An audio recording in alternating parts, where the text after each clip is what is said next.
Every morning the game cat opens his big sack. Oh, my kittlings, all those letters. It's lucky the game cat has such a large brain, good drugs, and all the time in the universe to spend on helpful hints. Oh, all your problems, how on earth do you live down there? Real life seems so physical these days, so very meaty. And the one subject that transfixes you more than any other? How can I get higher? How can I get out of this hole? How can I get to live like the cat? In other words, let me get my hands on some knowledge feathers. Where can I buy some English voodoo, some talking bush, some megahead, or any of the other knowledge feathers that may or may not exist? The cat has said it 1,000 times, you don't buy knowledge, you earn knowledge. Still, the letters flood in. So let it be said once and for all, knowledge Vurt is for the few, not the herd. They are multicolored steps on a ladder of dreams. They are made by the heavenly for their own enjoyment. They are dangerous to the innocent. That's you, little kittling. Comprende? They can't be bought.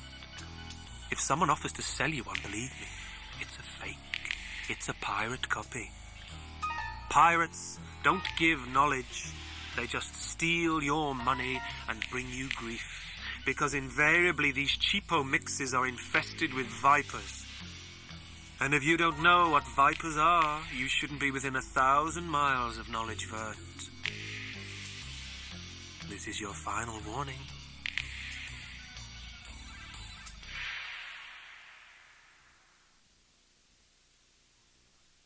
Beetle poured his vase into another lock, and we drove a cheap bust-up Ford back to base.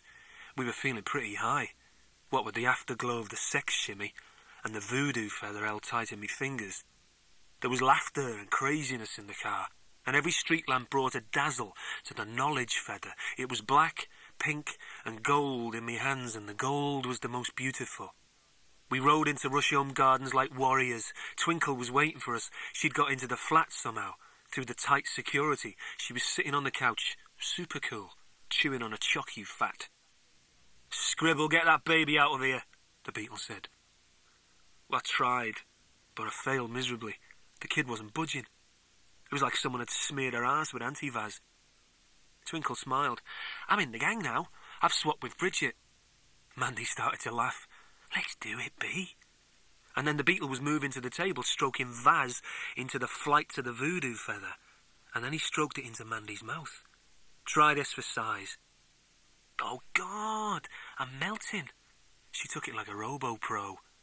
Then Beetle moved over towards Twinkle. Beetle, it's too high for her. She wants in, Scribble, she gets in. Twinkle's mouth was open, ready to accept the gift. Beetle stroked the young girl. I could see him getting off on it. Go easy, Beetle. Mandy, help me. But Mandy was gone, riding the feather. And then the Twinkle was gone, the same trip, just me and the bee left. My lips were parted to speak in protest, except that he pushed the feather between them, and I was riding it as well, riding good, down to the wet source, and I could feel the credits rolling, just like all that time ago with Desdemona at my side, and then I was gone, falling towards the garden.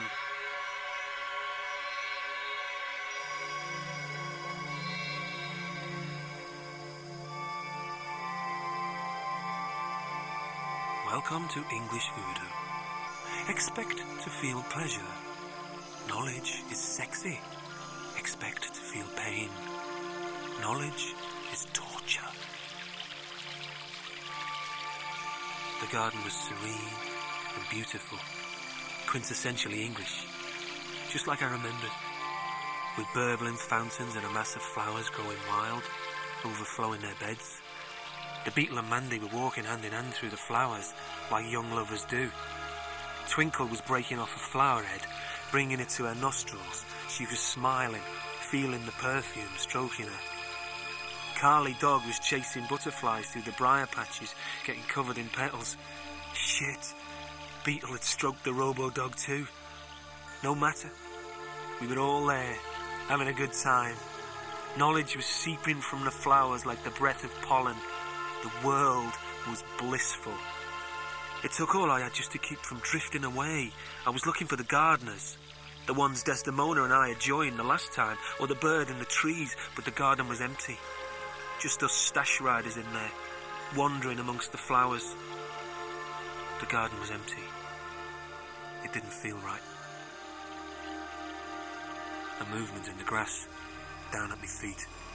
A violet and green slithering amongst the grasses and the stalks. Dream snake. Beetle. Too late. The snake rising up from the grass, filling the garden with his whiplash body. Snake eyes staring at me. Beetle, there's a viper in here. Feather's not real. It's a pirate. Beetle was too far gone to care, and the snake was laughing at me. It's worse than real. You're under arrest, kid. Is that real enough for you? I pulled away from that vicious face, looking for the beetle and Mandy, and Twinkle and Carly. All I saw were four wavering shapes as they jerked out together. And then I was following them, jerking back, and the garden faded into a patch of weed blackness. The she-cop Murdoch was smiling down at me. Her dumb fuck partner was standing 2 feet off near the bathroom door, obscuring my Madonna poster. A shadow cop was riding around the room space, straight out of the garden, a violet and green undulation. The partner was broadcasting the shadow from a portable unit, and the snake was beaming onto us. Never seen one like this before. It was the snake from the garden he'd followed us through into the real world. Snake must have some Vurt in him. Robo, shadow, Vurt, all mixed up in a 5-foot length of thick smoke. Eyes of orange flashing info all over us, and a voice of yellow slitherings. Please explain the vehicle in the forecourt. I couldn't explain. I couldn't move, couldn't raise a finger in battle. Mandy and the beetle were lying on the settee together, all wrapped up from the garden still. Twinkle was standing by the fire, her eyes full of life. Carly, the robo-dog, was by Twinkle's side, the plastic bones shaking under her fur. Said vehicle is not registered in your name. Murdoch pulled a flame gun from her waistband. Game over, kid. I'm bringing you down for this. Harbouring, possession, bootlegging, partner cuffed them. The flesh cop started to move, wallowing side to side under his fat middle. Mandy had awoken now and was rolling over towards the action. Her eyes were fear-shot. The beetle wasn't moving, not yet. He was all folded up on the settee, shaking from the jerk-out and vert lag. Murdoch didn't even look at Mandy. Out of the way, girl. Mandy got up off the settee, cool and deadly. Murdoch had the gun pointed straight at the beetle's head. Okay, boss man. This is your alarm call. Beetle didn't move. Shadow Cop spoke. This is not the standard procedure. You want to file a complaint, Shaka? No, ma'am, I do not. Carly and Twinkle made a move towards Murdoch. The dog's paws were scratching at the carpet. Call them off, little boy. You know it's the end. I tried to, but my lips were parched and stuck. Twinkle and the dog were inches away from the cop. Call the fuckers off.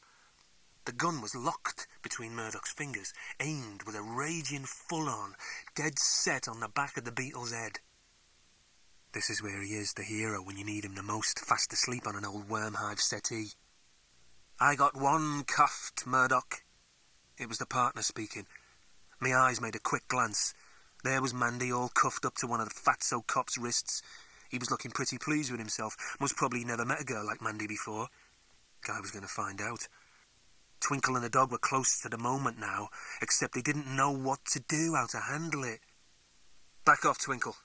My tongue felt like a slug nested in my throat, and she did back off, the youngster, this being my sad little power over her. Back off, Carly. The dog moved back slightly, but her eyes were still clenched and full of damage. Murdoch nodded towards me. Okay, now cuff the other one. She still had the gun on a straight run to Beetle's brain. It's all over, big guy. He moved slightly then. I know it. I know when I'm beaten. That's not like you, Beetle. Where's the fire? The fat partner had one of my wrists in his free hand, and he was trying gamely to cuff me to the chair. I was struggling against him, but the Vurt lag was still heavy in me brain. The cop was dropping beads of sweat on me trousers. Fat cop had forgotten all about Mandy and his struggles. Shadow cop hadn't, though. "I do believe, sir, that she's going to..." Did no good. Mandy had twisted around behind the cop, and now she had her free arm round his neck. I felt my mind zoom into focus as the last of the Vurt peeled away, and then my hands were moving fast, my fingers clamped round his knuckles. "Leave off, pig shit." Murdoch could see the trouble going down, so she'd moved her gun away from the beetle slightly, trying to get a new fix. The beetle rolled over, then up, until he was sitting on the edge of the couch, and his hand was already inside his coat. Shadow cop yell, "Murdoch, I'm getting something." But Murdoch was already turning back. Too late. Way too late. The beetle had pulled out his hand again, and a gun was clenched tight in his fingers. The beetle's gun. In use. At last. "Is that time of day, Murdoch?" The partner cop was struggling between Mandy and me, but we had him tight yet. "Don't go silly on me," Murdoch said to B. I shouted at Robo-Dog, "Kill! Carly! Destroy!" The young dog went for it. Murdoch's gun roared and flashed, but the dog was there first, knocking her off her feet, biting at her face. The bullet lodged in the wall. The gun fell. Shaka was beaming everywhere, panic-struck. Twinkle was coming towards me and a fat partner. Her tiny fingers bunched into fists. The gun in Beetle's hand waved in the air, and there was a look of pure jam in his eyes. The flesh cop made a big push with his bulbous gut, shoving me back into the chair. Then he took off towards the beetle, pulling Mandy along behind him, still cuffed. He was reaching to the floor, to where Murdoch's gun lay waiting. "Sometimes we go too far, partner." Beetle shot him. Beetle shot him. And all these miles and days away, I'm still listening to that shot of flame. Murdoch was screaming under the dog Carly, holding those jaws back with fists of pain. Dog was eating at her fingers, and the flesh cop's blood spattered all over the walls and the floor. It made a beautiful mess, like a garden of scarlet wounds, and I was gladdened by the sight of it. My life was just a few seconds adrift in those moments. Murdoch's face was bloody from the dog's teeth. "Shaka! Shaka! Call up, call up!" But Beetle had put a hole in the Shadow Cop's aerial box. Shaka was a wounded ghost then, and then just a wraith, a thin wraith, fighting for life. His beams went dark, his face was a silent cry, and holes were opening up in the body of smoke. He was fading to black, the deep emptiness which is shadow death. I could move then, and I stood up, away from the fear. I moved over to the dead cop. I found the keys on the floor and set Mandy free. "Carly, that's enough." The dog moved back slightly. Beetle had risen up, and he had the flame pistol pressed against Murdoch's temple. Her face was a pleasure to behold, all cracked with fear and blood. Her she-cop eyes were clenched tight shut against the moment. I saw a feather down on the floor next to Murdoch's head. I picked it up. Cheap, fake knowledge feather going cream in me hands. "That's enough, Beetle. Job is done. We're all just out there, somewhere, waiting to happen."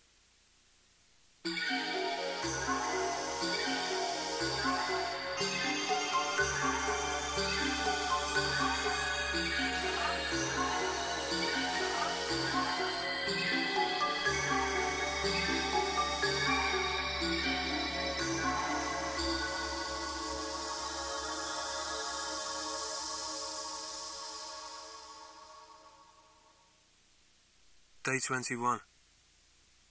The gin is going in. Feel it. Feel it.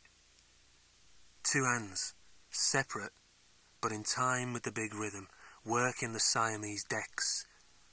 Big gin going in now, for the Collier's disciples. They're in the limb. They're in the fucking limb. Two hands, two small human hands, working the twin decks, the triple decks, the quadruple decks of the Limbic System house. This one's on special import all the way from Noirpool, coming on tough core from the Limbic System, out of the north. This is a white label dream coming at you. Dance, suckers, dance. Twin hands, working the infinite decks, mixing dreams with real-time stories, forcing sweat out of hard-packed bodies. I can make a dead man dance, fuck that. I can make a robot dance, a shadow dance.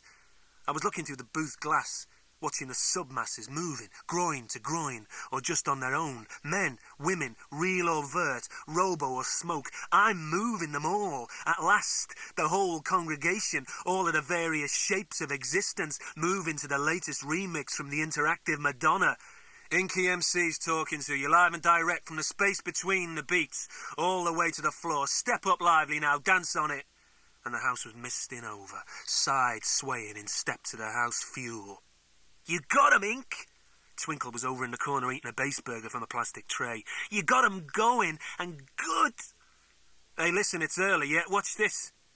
I slap a twister on the deck mat and lay the syringe on the running groove, lining up the ghost track on the skull phones and letting the whole thing kick into bloom at a mank yell. Tune! Tune for the brood, all the people in the block, limbic dopers. This is from Dingo Tush, latest tune. They're calling it Sampled Underfoot. Know where that comes from? Dingo Tush, later, coming on live with the werewolves. Just for now, here comes the Rain Girl remix, Sampled Underfoot. Tough core, babies. Can I come to the after-gig party, Ink? No, you cannot. You just go home. Carly'll see you there, and I'll meet you later. Oh, Scrib, don't call me that.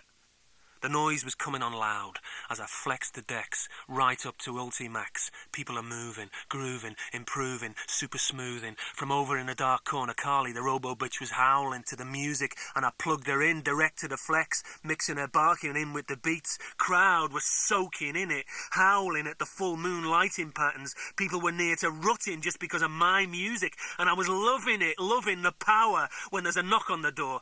Tell them to get lost, Twinkle, no deals. Get lost, no deals. It's me, Scribble. Oh, shit. Oh, no, not now. Mandy? Said Twink. Keep her away. Twinkle strode to the door. MC Inky says no. No use. It's me, Scrib, the not-so-new girl. I got the Beetle with me. Then it was him calling. Scribble! That's not me name, pal. Mandy again. Beetle wants to see you, Scrib. He's missing your action. Moments passed as the voice of Dingo Tush led the crowd towards ecstasy, and Twinkle was looking at me with that look in her eyes, that sweet look. Shall I let him in, Mr. Scrib? Ink? 7 bars of music passed by before I answered. Booth door opens and that ungodly twosome, that pair of reprobates, fall in the DJ box, and I just couldn't help it. Me weak heart was full of love for them, a kind of bruised love, truth be known. Beetle was drooling. Scribble. Okay, Beetle. The name's Ink MC. Aye, I heard that. Long time, my man. I'm busy, B. I was holding back the feelings on purpose, just to spite him, just to build me dreams up, just to break even. Beetle was like a zombie. One of those zombies you see working the all-night garages, pouring petrol and Vaz into pimp mobiles.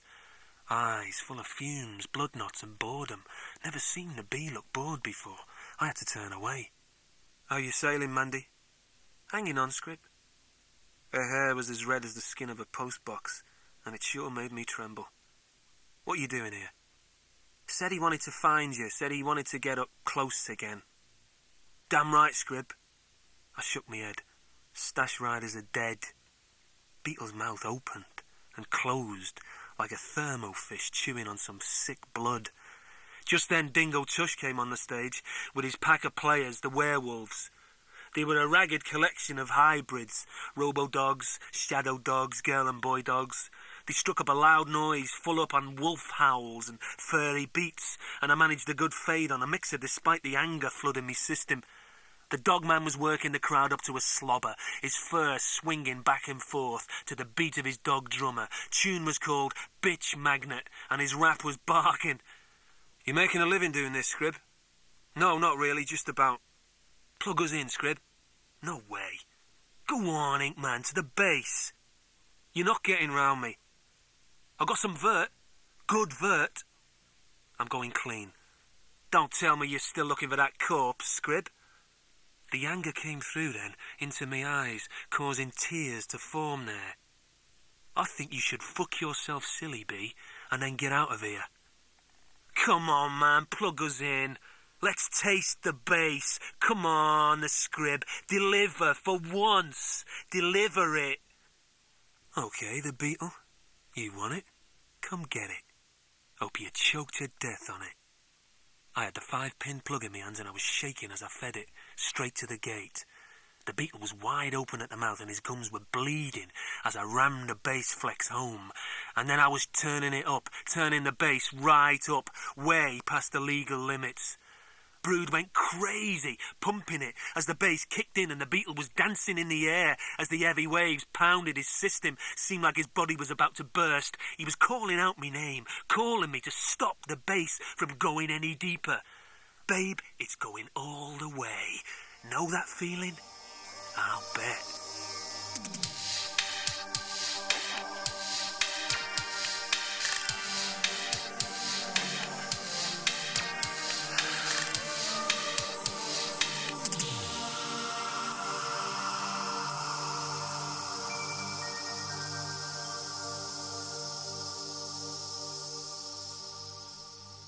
Day 22. Doorman at the Slithy Tove was a fat white rabbit. He had a blood-flecked head, protruding from beer-stained neck fur and a large pocket watch in his big white mittens. The big hand was pointing to 12, the little hand pointing to 3. That's 3 o'clock in the morning of the night just begun. 2 door whores were trying to blag their way in without a coding symbol.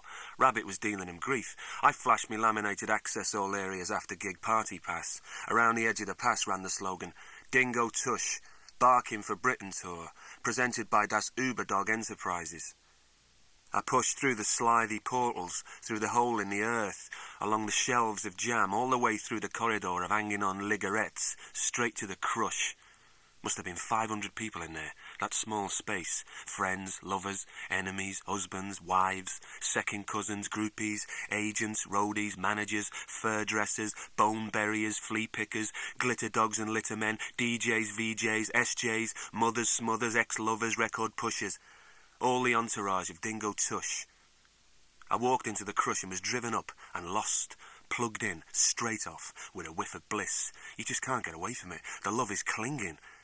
Well, when it's breathed in direct, through the air conditioning, I mean, what chance do you have? I caressed me way to the bar and ordered a glass of fetish. The dark, spicy afternotes hit me palate, causing sparks, and I was floating, hot. I turned around, leaning me back against the bar just to view the scenes better. I was gazing into a dub mirror. That's the kind where you only get the best bits looking back at you. It was that splendid mix of bliss and fetish, dog music and crush dancing makes you feel like a star in your own system. There was a balcony up above, and I had the sudden clear thought that I'd like to be up there, looking down on the herd, so I pushed off from the bar, holding me glass tightly, and entered the maelstrom, squeezing through tight gaps between dancers. Life on the balcony was quieter. Not so tight. There were chairs and people talking to each other at tables and food. Food. I hadn't eaten in a week, seemed like. But first I had to look down to see that crush from the heights. There was the Beetle, back down from his bass trip, still shaking some, but playing the crowd like a robo-pro, taking feathers from chance acquaintances. No Mandy, but there was Tristan and Suze, holding their mutual hair aloft as they moved through the brood. There was Mandy now. I'd spotted her. She was pressed up inside the crush, and some chancer was tickling a feather against her lips. Mandy scooped it up. Shit! That girl. She'd be a fine sight to wake up to, all ready for the day's adventure. Just then a voice spoke to me, from up close from the left side, but I was certain nobody was there. So I turned, and there he was, this gentleman. No other word for him. The gentleman was dressed in knowledge and suffering, and a pea-green three-piece suit of tweed with leather epaulets. His face was guarded by a full beard, which kind of made up for his receding hair. What he had left was tied back in some sort of complex knot that hung over one shoulder. His eyes were totally yellow, soft and languid, lips full and red, and when they parted to speak, well, it seemed like he was speaking direct to my soul. Yes, that girl would be worthwhile. His voice raised memories in me.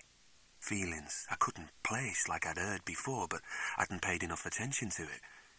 That's right. You haven't been paying attention to me. I hadn't said anything. Shit. This was just like with Bridget. Are you a sleeper? Kind of, but nothing like Bridget. You're looking for Desdemona, am I right, Scribble? You know a way... And Bridget, of course. You'd like to find Bridget. Only trouble is, you're worried that the thing is more important to you than Bridget is. Because of the swap back for your sister, and this makes you feel guilty. Who are you? He took a sip of red wine from his glass. Let's get something to eat. And then he turned away.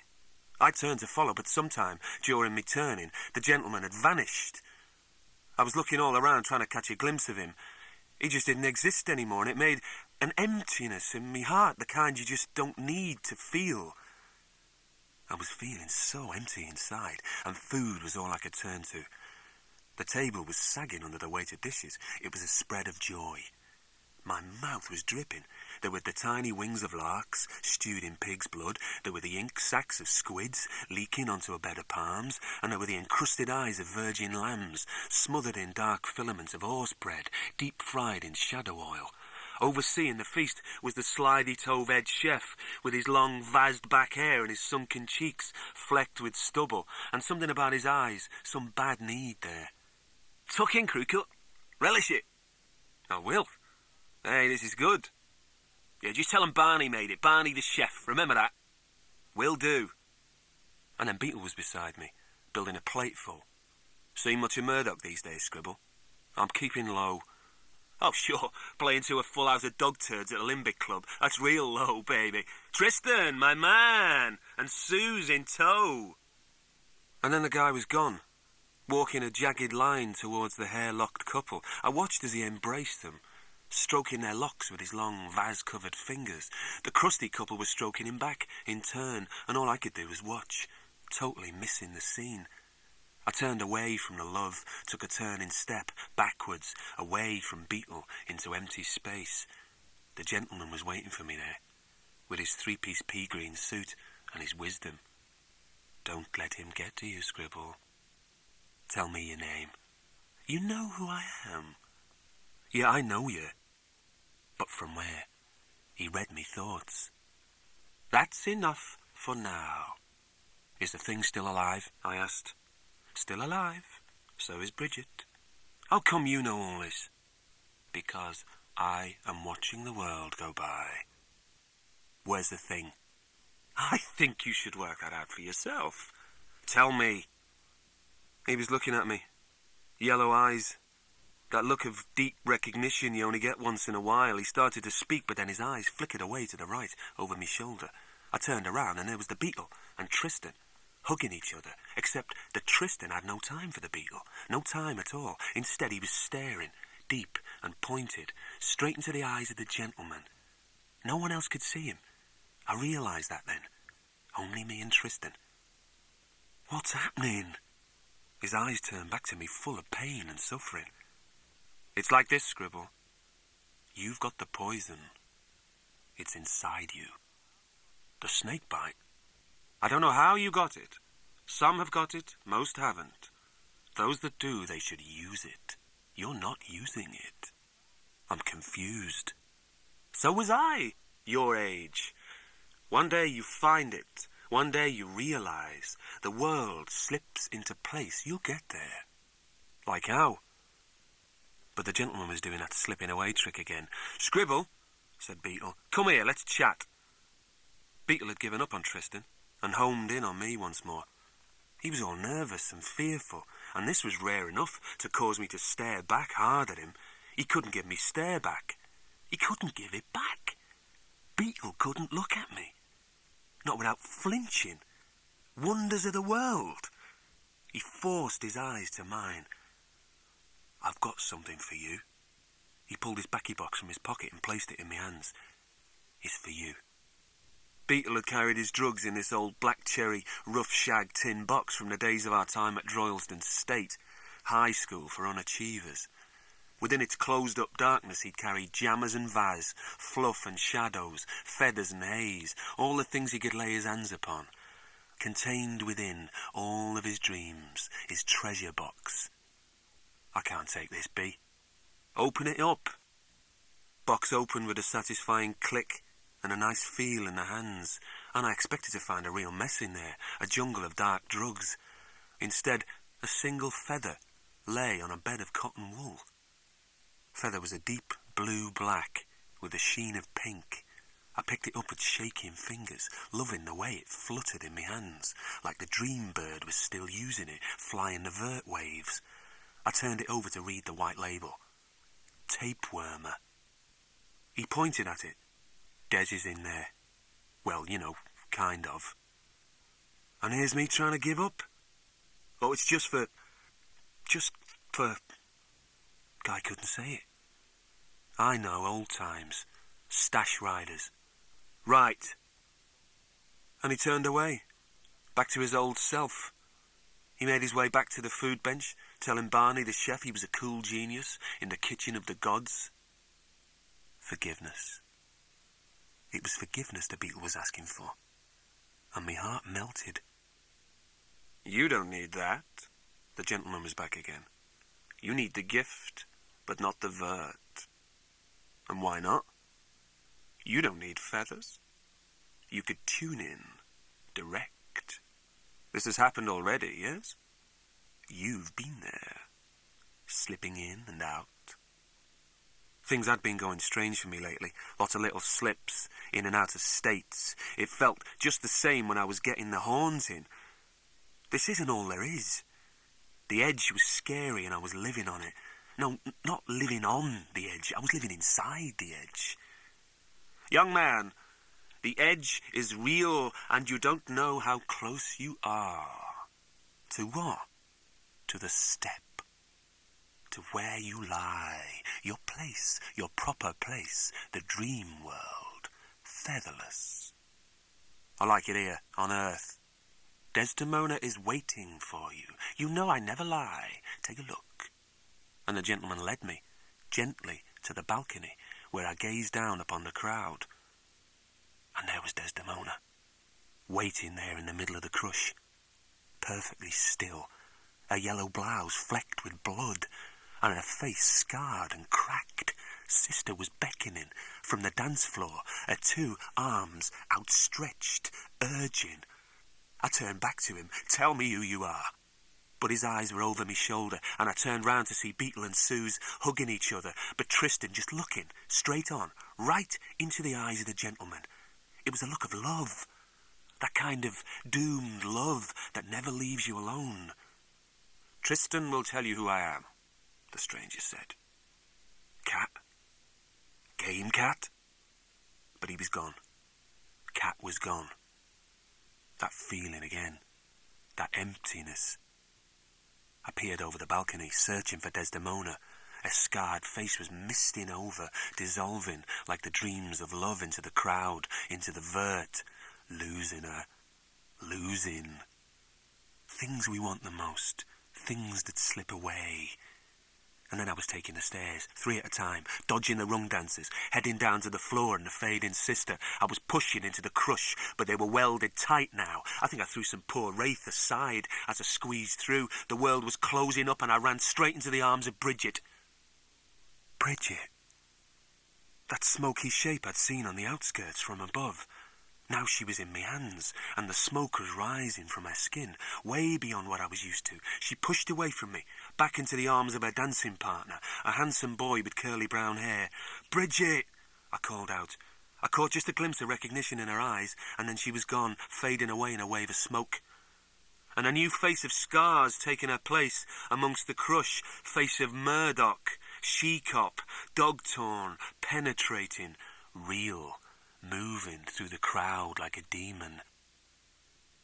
Where do you run when the bad girl comes? Maybe you run home to mummy, maybe you run towards your lover, or maybe like me you've got a beetle in your life, somebody powerful, even if he was just this moment thick-bodied from the overuse of cheap tapeworm feathers. I ran into the arms of the main rider. The Vurt glaze slipped from the beetle's eyes as I screamed the bad news to him. It was a sun-blind being, open to a bright day, wonderful to watch, and he popped a couple of jammers, already on the move. He pushed me through the crush, kicking some dancers over just to make a way. "Beetle, what about Mandy?" But his mind was on another trip. The jam was kicking in and his eyes were scanning the pack for a way out. "We can't leave her, Beetle." "Kid can hack it. There's got to be a back way." We were cutting through the pack as they made way under the threat of the Beetle's curse and the jammed-up energy in his fists. I heard the shout from below. "Out of the way, police, some such. You ever seen a cop trying to cut through a dancing crush of semi-legals? I guess that Murdoch was having some problems down there, so suck on it, she-cop." I was right up against the food tables now, and Barney the chef was giving me a bright stare. "You like me food, didn't you, crew?" I told him that he was king of the feast and that the angels were dining out on his takeaways. He pointed us to a back door. "This way, crew cut, relish it." And we were clattering down a shining steel ladder of hard rungs, a fire escape to heaven, me and the Beetle on a ride together, old days style, and then we were down in the back streets and running for sweet life.